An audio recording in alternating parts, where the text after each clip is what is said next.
Smakuje dokładnie tak samo jak w f***owym barku u mnie w Ogólniaku. Takiego miejsca w sieci jeszcze nie było. Na moim YouTubie nie tylko znajdziecie turbo smaczne przepisy, ale także i morze porad oraz wskazówek, jak szybko coś upichcić. Będzie też mnóstwo śmiechu i zabawy. Zapraszam. Buongiorno, moje głodomory! Dzisiaj postanowiłem wziąć się za totalny klasyk, który kocha każde dziecko. Mowa o pizzy. I choć jest w internecie mnóstwo na nią przepisów, to ja postanowiłem pokazać Wam przepis na moją ulubioną. Zanim zabiorę się za ciasto, przygotuję pomidorki sherry. Pomidorki trzeba umieścić w takim żaroodpornym naczyniu, po czym delikatnie polać je oliwą. Powinny się piec w temperaturze około 200 stopni. Jak długo? Tak długo, aż skórka pęknie i będzie łatwa do ściągnięcia. Czas zająć się ciastem. Przepisy są na ciasto do pizzy grubej, cienkiej, czyli tej rzymskiej albo neapolitańskiej. U mnie w domu zawsze gościła raczej ta rzymska, czyli gruby placek drożdżowy z mocno wiejskim wkładem. Do miski musicie pokruszyć pół kostki drożdży. Teraz te drożdże, żeby zaczęły żyć, trzeba połączyć przede wszystkim z solą, ale też lubią żywić się cukrem, więc też musicie drożdże lekko posłodzić. Temperatura wody, którą dodajecie do drożdży, powinna być w granicach 40 stopni. Dolewam do tego odrobinę oliwy, po czym dosypuję mąki. Tą mąkę wcześniej przesiałem. Teraz ciasto muszę włożyć do lodówki. Niektórzy trzymają tylko godzinę, niektórzy 2, niektórzy 24 godziny. Ja oczywiście byłem sprytny i przygotowałem sobie ciasto trochę wcześniej. Darowało tylko dobę. Odstawcie na bok i przygotujcie sobie wszystkie pozostałe składniki. Z tego wszystkiego zapomniałem o pomidorkach. Poczekajcie chwilę, lecę do piekarnika. O, tak, właśnie o to mi chodziło. Haha, pięknie się zapiekły, wręcz jeszcze skwierczą. Ale poczekajmy chwilę, aż troszeczkę przystygną. Ja zajmę się dalej krojeniem warzyw. Cebulę pokrójcie w piórka, a teraz czas na pieczarki. Oczywiście je też pokrójcie w grube plasterki. No i w końcu nadeszła kiełbasa. Ją pokrójcie w drobną kostkę. Czas zabrać się za rozwałkowanie ciasta. Stolnicę zawsze musicie najpierw lekko posypać mąką, aby ciasto się nie przykleiło. Palcami rozciągam teraz placek, ale żeby było równomiernie grube ciasto, to użyję jeszcze wałka.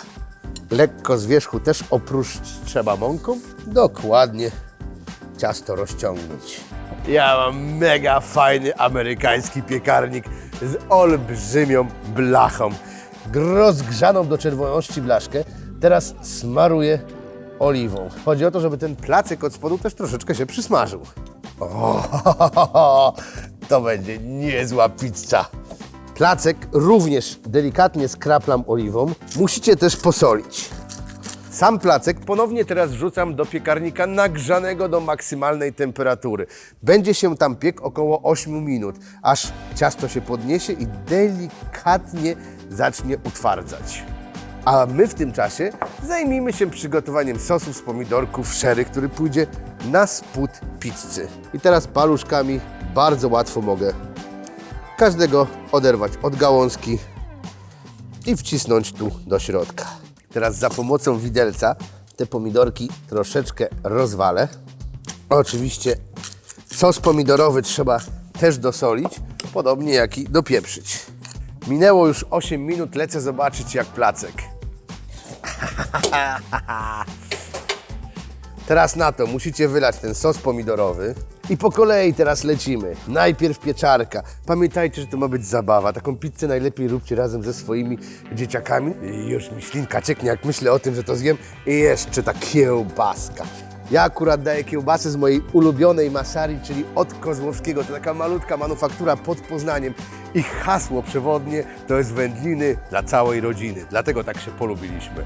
No oczywiście pizza musi mieć na sobie dużą ilość sera.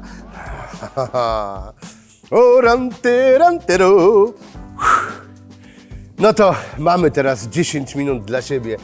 Dzieciaki pobiegły na górę, a Wy możecie odpocząć w ciszy.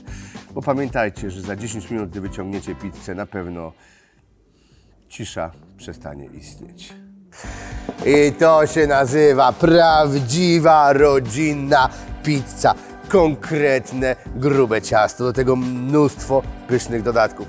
A jak tu pachnie, to po prostu powala na kolana. Żeby było jeszcze cudowniej, to całą pizzę udekoruję listkami bazylii. Pizzę poleję teraz obłędną oliwą bazyliową. Grubiutka, pyszniutka pizza. Co wam tu dużo będę mówił? Wasza rodzina zwariuje, jak zrobicie taką pizzę. Tutaj do garnuszka wlałem całkiem sporą ilość oliwy, oczywiście tej z drugiego tłoczenia. Do niej teraz dorzucę sporo świeżej bazylii. I jeszcze do tego kilka ząbków czosnku. Te ząbki czosnku musicie wcześniej zmiażdżyć. I taki zmiażdżony czosnek wrzucacie również do tej oliwy i w temperaturze dosłownie delikatnego wrzenia przez jakieś 10 minut gotować oliwę wraz z czosnkiem i bazylią. Przestudzoną oliwę teraz przelejcie do swojego ulubionego dzbanuszka. Idealny dodatek do pizzy.